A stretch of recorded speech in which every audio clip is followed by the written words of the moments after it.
Cheating కేసులో arrest అయిన శ్రవణ్ రావును సిసిఎస్ పోలీసులు కస్టడీలోకి తీసుకోనున్నారు. 6 కోట్ల రూపాయలు తీసుకుని తనను మోసం చేశాడని శ్రవణ్ రావుపై అఖండ ఎంటర్ప్రైజెస్ సంస్థ యజమాని ఫిర్యాదు చేశారు.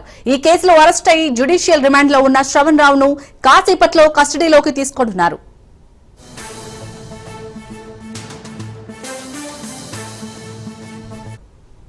ఇక ఈ కేసుకు సంబంధించి మరిన్ని వివరాలు రాబట్టేందుకు నిందితుడు శ్రవణ్ రావును 5 రోజులు తమ కస్టడీకి ఇవ్వాలని నాంపల్లి కోర్టులో పిటిషన్ దాఖలు చేశారు పోలీసులు.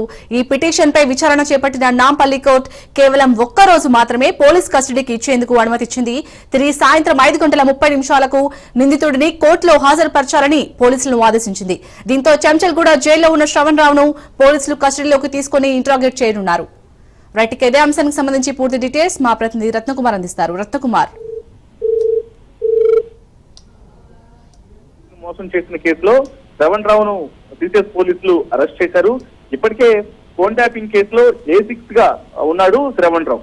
అయితే మరోవైపున ఫోన్ ట్యాపింగ్ కేసుతో పాటు ఇప్పుడు సిసిఎస్ లో అతని మీద నమోదైనటువంటి చీటింగ్ కేసుకు సంబంధించి దాదాపు 6 కోట్ల రూపాయలు తమను మోసం చేసేటటువంటి అన్ని అంశాలను ఆధారాలతో సహా ఎవరైతే బాధితులు ఉన్నారో అఖండ ఇండియా టెక్ ప్రైవేట్ లిమిటెడ్ కు సంబంధించినటువంటి యాజమాన్యం సిసిఎస్ పోలీసుల ఎదుట ఫిర్యాదును దాఖలు చేసిన తర్వాత పూర్తిగా వాస్తవాలన్నింటినీ పరిశీలించి శ్రవణ్ రావును ఇందులో నిందితుడిగా చేర్చడం జరిగింది. ఆ తర్వాత ఆయన రిమాండ్ చేశారు. అయితే అతన్ని విచారించి యొక్క చీటింగ్ కు సంబంధించి దాదాపు చేసినటువంటి 6.5 కోట్ల మోసానికి సంబంధించి మరిన్ని వివరాలు రాబట్టేందుకు కూడా నాంపల్లి కోర్టులో దాదాపు 5 రోజుల పాటు కస్టడీకి ఇవ్వాలని సిసిఎస్ పోలీసులు పిటిషన్ దాఖలు చేయగా 1 రోజు కస్టడీకి అప్పగిస్తూ ధర్మాసనం తీర్పు చెప్పడంతో ఇవాళ కొద్దిసేపటి క్రితమే శ్రవణ్ రావును సిసిఎస్ పోలీసులు కస్టడీకి తీసుకున్నారు. ప్రస్తుతం ఆయన్ను ఇటు బషీర్బాగ్ లో ఉన్నటువంటి సిసిఎస్ ప్రధాన కార్యాలయంలో కొద్దిసేపటి నుంచే ఆయన్ను విచారిస్తున్నారు. ఇదిలా ఉంటే ఈ కేసులో A4 గా శ్రవణ్ రావు భార్య స్వాతిరావును చేర్చారు. స్వాతిరావును కూడా సిసిఎస్ పోలీసులు విచారణ చేయబోతున్నారు. ఇంద్రిదం ఎనర్జీ ప్రైవేట్ లిమిటెడ్ డైరెక్టర్ అని చెప్పి భార్యాభర్తలు ఇద్దరు కలిసి తమను మోసం చేశారన్నటువంటి విషయాలకు సంబంధించి కూడా పూర్తిగా ఈ కేసులో దర్యాప్తు చేస్తున్నారు. అలాగే ముడియినుము సరఫరా చేసేందుకు అఖండ ఇండియా టెక్ ప్రైవేట్ లిమిటెడ్ తో ఒప్పందం కుదుర్చుకుంది. టన్నుకు 300 రూపాయల లాభం వస్తుందని చెప్పి 6.5 కోట్ల రూపాయలను వసూలు చేసి తమను మోసం చేసినట్లు కూడా గుర్తించారు. ఆ తర్వాత వీళ్ళు సిసిఎస్ పోలీసులకు ఫిర్యాదు చేశారు. ఈ కేసులో భర్త శ్రవణ్ రావుతో కలిసి భార్య స్వాతి సైతం మోసానికి పాల్పడినట్లు గుర్తించిన తర్వాత ఆమె ఈ కేసులో A4 గా చేర్చడం జరిగింది. ఇప్పుడు భార్యాభర్తలు ఇద్దరిని కూడా ప్రశ్నించేటువంటి అవకాశాలు ఉన్నాయి. ఇక ఇప్పటికే కొద్దిసేపటి క్రితమే శ్రవణ్ రావును చెంచల్గూడ జైలు నుంచి అదుపులోకి తీసుకున్నటువంటి సిసిఎస్ పోలీసులు ఆయన్ను ప్రశ్నిస్తూ ఉన్నారు. ఈ యొక్క దాదాపు 6.5 కోట్ల మోసానికి సంబంధించి.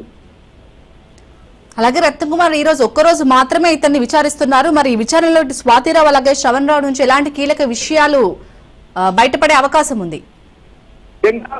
ఇంద్రిదం ఎనర్జీ ప్రైవేట్ లిమిటెడ్ డైరెక్టర్ అని చెప్పి మోసం చేయడము, అలాగే అఖండ ఇండియా టెక్ ప్రైవేట్ లిమిటెడ్ తో కలిసి వాళ్ళ దగ్గర నుంచి టన్నుకు 300 రూపాయల లాభం అనేది వస్తుందని చెప్పి చేసినటువంటి వసూళ్లు దాదాపు 6.5 కోట్ల రూపాయల వసూళ్లకు సంబంధించి పూర్తిగా లావాదేవీలన్నింటినీ కూడా ఈ యొక్క విచారణలో తెలుసుకున్నటువంటి అవకాశం ఉంది.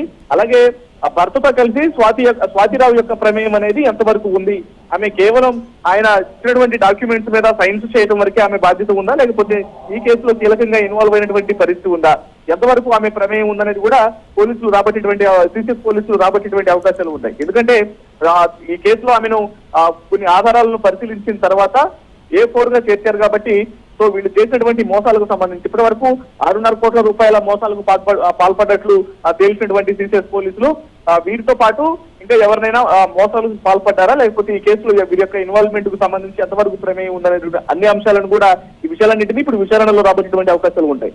Right, thank you Ratnakumar.